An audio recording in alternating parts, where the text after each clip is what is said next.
ओम शांति। आध्यात्मिक पुस्तिका वह ड्रामा वह के 31वें अध्याय में आप सभी का बहुत बहुत स्वागत है। पुस्तिका के जिन अनुच्छेदों को हम आज पढ़ेंगे उनमें से पहले अनुच्छेद का शीर्षक है जैसा समय वैसा अपने को एडजस्ट कर सको, ऐसा अभ्यास आगे चलकर आपके बहुत काम आएगा। संगठन का मजा भी प्यारा है। आदत ऐसी होनी चाहिए जो सब में एडजस्ट कर सको। एडजस्ट करने की पावर सदा विजयी बना देती। ब्रह्मा बाप को देखा तो बच्चों से बच्चा बनकर एडजस्ट हो जाता है, बड़ों से बड़ा बनकर एडजस्ट हो जाता है। चाहे बेगरी लाइफ चाहे साधनों की लाइफ, दोनों में खुशी खुशी से एडजस्ट हुए ना। सोचकर नहीं, सोचने वाले को एडजस्ट होने में कुछ समय लग जाता। कंपनी में हो या अकेले हो, लेकिन दोनों में एडजस्ट होना, यह है ब्राह्मण जीवन। ऐसे नहीं संगठन हो और माथा भारी हो जाए और कहो मुझे एकांत चाहिए, ये घमसान में नहीं, मुझे अकेला चाहिए। मन अकेला अर्थात बहिर्मुखता से अंतर्मुखता में चले जाएं तो वह अकेलापन ही हुआ ना। कई कहते हैं कमरा भी अकेला चाहिए, लेकिन अकेला मिले तो भी मौज में सो और 10 के बीच भी मौज में सो। दुनिया की हालतें नाजुक हो रही हैं और अधिक भी होनी ही हैं। अभी सिर्फ एक स्थान पर अलग अलग होती हैं, आखिर में सब तरफ इकट्ठी होंगी। तो नाजुक समय तो आना ही है। समय नाजुक हो लेकिन आपकी नेचर नाजुक नहीं हो। कईयों की ऐसी नाजुक नेचर होती जो थोड़ा सा आवाज व कुछ हुआ तो डिस्टर्ब हो जाएंगे। लेकिन जैसा समय वैसा अपने को एडजस्ट कर सको, ऐसा अभ्यास आगे चलकर आपके बहुत काम आएगा। क्योंकि आपका फाइनल पेपर नाजुक समय पर ही होना है, आराम के समय पर नहीं। तो जितना अभी से अपने को एडजस्ट करने की शक्ति होगी तो नाजुक समय पर पास विद ऑनर्स हो सकेंगे। चारों ओर की नाजुक परिस्थितियों के बीच में पेपर तो बहुत थोड़े समय पर ही होगा। इसलिए अपनी नेचर को शक्तिशाली बनाओ। क्या करें, मेरी नेचर ऐसी है, ऐसा नहीं चलेगा। स्थापना के आदि में बाप दादा ने सब अनुभव करा लिया। राजकुमार और राजकुमारी से भी ज्यादा पालना का अनुभव कराया और आगे चलकर बेगरी लाइफ का भी पूरा अनुभव कराया। तो जिन्होंने दोनों अनुभव किया उनकी आदत बन गई। आप लोगों के आगे तो ऐसा समय आया नहीं है, लेकिन आना है। जहां भी रहते हो सभी हिलते हैं, सब आधार टूटते हैं। ऐसे समय पर कौन सा आधार चाहिए? एक ही बाप का आधार। आखिर में यही आधार काम में आना है। पुस्तिका के पढ़े जाने वाले अगले अनुच्छेद का शीर्षक है संगम पर सारा खेल ही 3 बिंदियों का है। बाबा ने कहा आपकी कमाई व जमा का खाता बढ़ाने का सबसे सहज साधन है बिंदी लगाते जाओ और बढ़ाते जाओ। आप भी बिंदी, बाप भी बिंदी, और ड्रामा में भी बीती को बिंदी लगाना।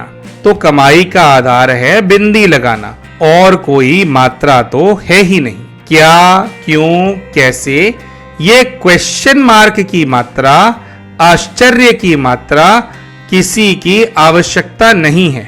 क्योंकि मास्टर नॉलेजफुल बन गए तो कैसे शब्द ऐसे में बदल गया। अभी भी कैसे कैसे कहते हो पता नहीं, ये शब्द संकल्प में भी बदल गया। त्रिकालदर्शी जो होते हैं वे ये शब्द स्वप्न में भी नहीं सोच सकते, तो मुख से तो बोलने का सवाल ही नहीं है। संगम पर सारा खेल ही 3 बिंदियों का है। सबसे सहज बिंदी होती है या क्वेश्चन मार्क सहज है? बिंदी सहज है ना। बिंदी लगाने में कितना टाइम लगता? सेकंड से भी कम। बिंदी लगाना आता है या कलम खिसक जाती है? कई बार बिंदी की बजाय कलम भी लंबी लकीर खींच लेती है। बिंदी लगाने से आपके कितने खजाने बच जाते हैं? खजानों की लिस्ट तो जानते हो ना। अगर बिंदी के बजाय और कोई मात्रा लगाते हो व लग जाती है तो ज्ञान का खजाना गया, शक्तियों का खजाना गया, गुणों का खजाना गया, संकल्प का खजाना गया, एनर्जी गई, श्वास सफल के बजाय असफल में गया और समय भी गया।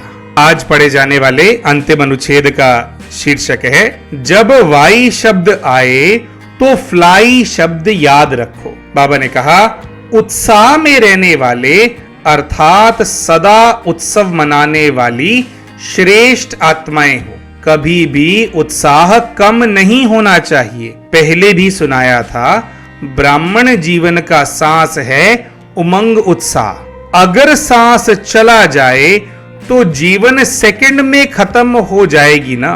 तो ब्राह्मण जीवन में यदि उमंग उत्साह का सांस नहीं तो ब्राह्मण जीवन नहीं। जो सदा उमंग उत्साह में होगा वो फलक से कहेगा कि ब्राह्मण है ही उत्साह उमंग के लिए, और जिसका उमंग उत्साह कम हो जाता है उसके बोल ही बदल जाते हैं। वो कहेगा, है तो सही, होना तो चाहिए, हो जाएगा। तो ये भाषा और उस भाषा में कितना अंतर है। उसके हर बोल में तो जरूर होगा। तो ये जो तो होता है ना, ये उमंग उत्साह का प्रेशर कम होने से ही कमजोरी के बोल निकलते हैं। तो उमंग उत्साह कभी कम नहीं होना चाहिए। उमंग उत्साह कम क्यों होता है? बाप दादा कहते हैं, सदा वाह वाह कहो, और कहते हैं वाय वाय। अगर कोई भी परिस्थिति में वाय शब्द आ जाता है तो उमंग उत्साह का प्रेशर कम हो जाता है। बाप दादा ने अगले साल भी विशेष डबल फॉरनर्स को कहा था कि वाई शब्द को ब्राह्मण डिक्शनरी में चेंज करो। जब वाई शब्द आए तो फ्लाई शब्द याद रखो और वाई खत्म हो जाएगा।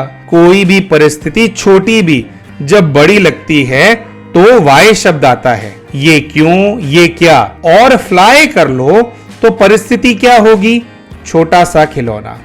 तो जब भी फ्लाई शब्द मन में आवे तो कहो ब्राह्मण डिक्शनरी में वाय शब्द नहीं है, क्योंकि वाय वाय हाय हाय करा देता है। बाप दादा को हंसी भी आती है। एक तरफ कहेंगे नहीं, हमारे जैसा श्रेष्ठ भाग्य किसका नहीं है। अभी अभी यह कहेंगे और अभी अभी उत्साह कम हुआ तो कहेंगे, पता नहीं मेरा ही भाग्य ऐसा है, मेरे भाग्य में इतना ही है। तो हाय हाय हो गया ना। तो जब भी हाय हाय का नजारा आवे तो वाह वाह कर लो, तो नजारा भी बदल जाएगा और आप भी बदल जाएंगे। अच्छा, ओम शांति। इस पुस्तिका के नरेशन से अगर आपकी आध्यात्मिक उन्नति में सहायता हो रही है तो वीडियो को लाइक जरूर करें। चैनल अभी तक सब्सक्राइब नहीं किया तो चैनल सब्सक्राइब करें और कमेंट के माध्यम से हमें बताएं कि आज के नरेशन में आपको क्या अच्छा लगा।